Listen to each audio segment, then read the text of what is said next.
Good morning to all. अभी हमारे start हो रही है आज यूनिट 7 फिजिकल एजुकेशन में। चैप्टर 7 है बेटा आपका। चैप्टर का नेम है आपका फिजियोलॉजी एंड स्पोर्ट्स इंजरी। ठीक है, हम इसमें बहुत सारे कंपोनेंट्स पढ़ेंगे। तो हमारे फिजिकल एजुकेशन के कितने कंपोनेंट्स होते हैं? 4 कंपोनेंट्स होते हैं। हमने 11 के चैप्टर में भी पढ़ा है, फिजिकल फिटनेस एंड वेलनेस वाले चैप्टर में। चलिए, ये चैप्टर है हमारा शरीर क्रिया विज्ञान एवं खेलों में चोट।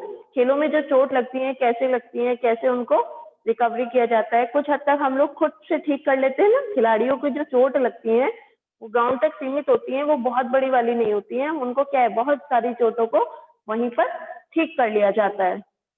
ठीक है, तो वो हम इस चैप्टर में पढ़ेंगे और थोड़ा सा पढ़ेंगे हम फिजियोलॉजी, शरीर क्रिया विज्ञान। ठीक है, तो first topic is physiological factors determining the components of physical fitness. हमारे 4 तत्व होते हैं, कंपोनेंट्स 4 होते हैं। एक होता है हमारा स्ट्रेंथ, स्पीड, एंडोरेंस और फ्लेक्सिबिलिटी। ठीक है, यही 4 चीजें हमारी बॉडी में होने पे हमारी बॉडी सही रहती है। कुछ हद तक आपने देखा होगा बहुत सारे फिजिकल फिटनेस के कंपोनेंट्स को हमने शरीर क्रियात्मक कारक होते हैं। जैसे हमने शक्ति, स्ट्रेंथ शक्ति होती है आपकी, स्पीड गति, एंडोरेंस सहन क्षमता और फ्लेक्सिबिलिटी शरीर में लचक। ठीक है, को हमने मतलब हम क्या करेंगे इसमें विभिन्न शारीरिक क्रियात्मक और शारीरिक फिटनेस, मतलब शारीरिक फिटनेस के या फिजिकल फिटनेस के विभिन्न कंपोनेंट्स को हम नीचे पढ़ेंगे। तो एक होता है हमारा स्ट्रेंथ। स्ट्रेंथ कब आती है, शक्ति कब होती है हमारी बॉडी में?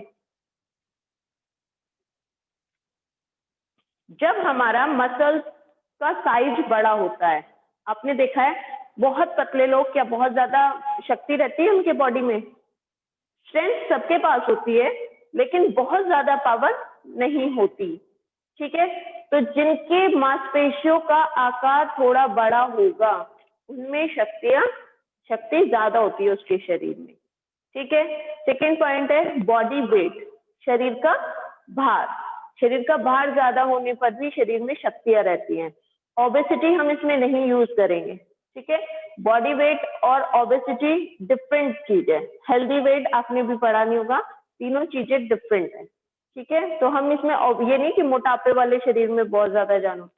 हम ऐसा कह सकते हैं कि बॉडी वेट जिसका अच्छा होगा, जिसका हेल्दी वेट होगा, उसके शरीर में ज्यादा स्ट्रेंथ होती है। ठीक है, नेक्स्ट टॉपिक है आपका मसल्स कंपोजिशन, मांसपेशियों की संरचना।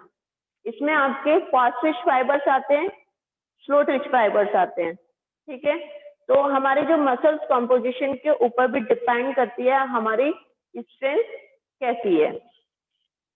ठीक है, एक होता है इंटेंसिटी ऑफ नर्व इम्पल्स, तंत्रिका आवेग की प्रबलता। हमारा माइंड से दिमाग, नर्वस सिस्टम से काम करते हैं हम लोग। हमारा माइंड काम करता है या नहीं करता है बेटा? वो तब तक नहीं काम करेगा जब तक हम उसको नहीं चलाएंगे। जब हमारे मतलब इसमें हम ये कह सकते हैं कि मांसपेशियों में जो बहुत सी गामक शक्तियां होती हैं वो हमारे किससे मिलकर बनी होती हैं? मोटर यूनिट से मिलकर बनी हुई होती हैं। और मांसपेशियों की कुल शक्ति उसमें उपस्थित संकुचित होने वाली गत्यात्मक इकाइयों की संख्या पर भी निर्भर करती है। ठीक है, सीएनएस केंद्रीय स्नायु संस्थान में आने वाली तीव्र आवेग गति से अधिक संख्या में गत्यात्मक इकाइयों को उत्पन्न करता है। मांसपेशियां अधिक बलपूर्वक संकुचित होती हैं। जब तक हमारा माइंड, अगर हम सोच ऐसा डिपेंड करते हैं हमारी माइंड से भी, अगर हमने सोचा कि हम ये वेट नहीं उठा पाएंगे तो क्या हम वहां पर उतनी शक्ति लगा पाते हैं? नहीं ना। जब हमारा सेंट्रल नर्वस सिस्टम काम करता है, अच्छा काम करेगा, तभी हम उस वेट को उठा पाते हैं। ठीक है, अब आते हैं हम नेक्स्ट पे, physiological factor determine speed. Speed होता है गति।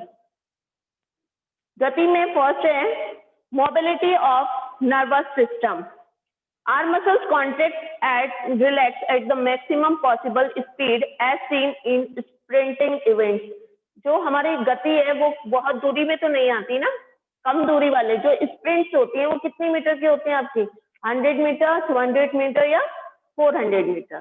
ठीक है, हमारी जो स्पीड निकलती है वो इन्हीं में निकलती है।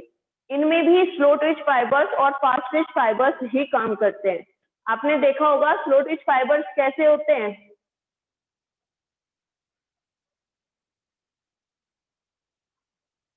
डिफरेंस पता है आपको? स्लो ट्विच फाइबर्स कब काम करते हैं और आपके फास्ट ट्विच फाइबर्स कब काम करते हैं?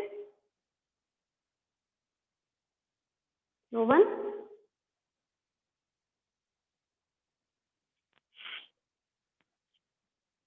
अभी फिर अगेन मैं तुम्हें इसे समझाऊंगी। ठीक है, मसल्स को पोजिशंस पे आ जाओ बेटा। Muscles concept of basically two types of muscles fibre आपके दो प्रकार के होते हैं। That is first Twitch fibres होते हैं आपके व्हाइट फाइबर्स, ठीक है, और आपके स्लो ट्विच फाइबर्स होते हैं आपके रेड फाइबर्स, ठीक है। The fast twitch fibres are capable to contract faster and therefore then can produce more force. जो आपके फास्ट ट्विच फाइबर्स होते हैं वो आपकी स्पीड में काम आते हैं, जो कम टाइम के लिए जल्दी से वर्क किया और फिर वो वापस अपने उसमें केंद्रकों में फैल जाता है, ठीक है।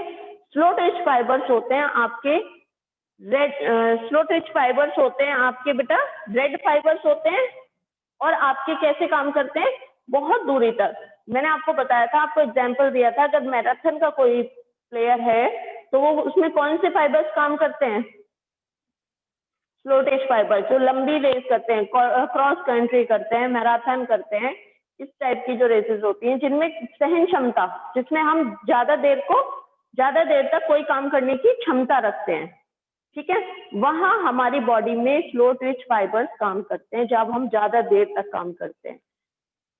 एक होता है हमने जल्दी से कोई काम किया और रुक गए, ठीक है, बहुत जल्दी, जैसे हमने 100 मीटर की स्प्रिंट हमारी, तो क्या हम कंटिन्यूस स्प्रिंट को करते रहेंगे? 100 मीटर की स्प्रिंट मारी और हम क्या करते हैं, फिर कम से कम 1 मिनट का रेस्ट करते हैं, तो वहां पर हमारे वर्क करते हैं फास्ट ट्विच फाइबर, ठीक है। मोबिलिटी ऑफ नर्वस सिस्टम में भी यही है आपका, कम दूरी की दौड़, अगर हमने मतलब हमारी मांसपेशियां क्या है, जल्दी से गति में संकुचित करती हैं और जल्दी से सिकुड़ जाती हैं, शिथिल हो जाती हैं। मांसपेशियों में एक तीव्र संकुचन या शिथिलता संबंधित गतिज मोटर सेंटर्स में रैपिड एक्सर्शंस या प्रावधान या फिर आवेगों को दबाने से संभव हो पाते हैं, ठीक है। इसे हम क्या कहेंगे? मोबिलिटी ऑफ नर्वस सिस्टम कहेंगे। इसमें मतलब केवल हम कुछ ही सेकंडों के लिए अनुरक्षित रख सकता है और इसके पश्चात आसपास के जो हमारा केंद्रक में क्या हो जाता है, वो फैला देता है। एक है हमारा मसल्स कंपोजिशन, हम पढ़ सकते हैं मांसपेशियों की संरचना या संगठन, ठीक है। एक है हमारी स्पीड में सबसे ज्यादा क्या हमारा यूज होता है, एक होता है एक्सप्लोसिव पावर, विस्फोटक शक्ति हमारी होती है। वो कैसी होती है? हम, आपने देखा होगा हम बहुत जल्दी से रनिंग करते हैं, बहुत पूरी जान लगाते हैं, पूरे जितनी हमारी बॉडी में मतलब हिम्मत होती है, हम पूरा क्या है एकदम बहुत तेजी से भागते हैं। जबकि जो बड़ी वाली जो मैराथन की या क्रॉस कंट्री वाली रेस है वो कैसा भागना शुरू करते हैं? धीरे धीरे, ठीक है। और यहाँ स्पीड में क्या होती है? हमारी एक्सप्लोसिव पावर होती है। मतलब कोई भी काम हम जब भी देखेंगे, मैंने आपको एक्सप्लोसिव का पावर का एग्जांपल भी दिया था कि हमने जैसे वेट उठाना, वेट लिफ्ट करना, तो वेट जब हम उठाना शुरू करेंगे तो कौन सी पावर लगेगी? हमारी एक्सप्लोसिव पावर। ऐसे हमारा स्पीड में जब हम स्प्रिंट मारेंगे, शुरू में स्प्रिंट स्टार्ट करेंगे रेस, वहां भी हमारी होगी एक्सप्लोसिव पावर, विस्फोटक शक्ति, ठीक है। नेक्स्ट है फ्लेक्सिबिलिटी। फ्लेक्सिबिलिटी बहुत ज्यादा तो नहीं, लेकिन स्पीड में फ्लेक्सिबिलिटी मतलब बहुत जरूरी होती है। ऐसा नहीं है कि बिना लचक के इंसान भागना शुरू कर देगा, नहीं। आपने देखा होगा जब हम रनिंग स्टार्ट होती है तो क्या हमारे पैर नीचे रहते हैं? नो, हमारे पैर भी ऊपर आते हैं, हाथ भी चलते हैं, तो हमारी बॉडी में स्पीड फ्लेक्सिबिलिटी को भी बहुत मैटर करती है, मतलब बहुत जरूरी होती है, ठीक है। एक है नेक्स्ट हमारा बायो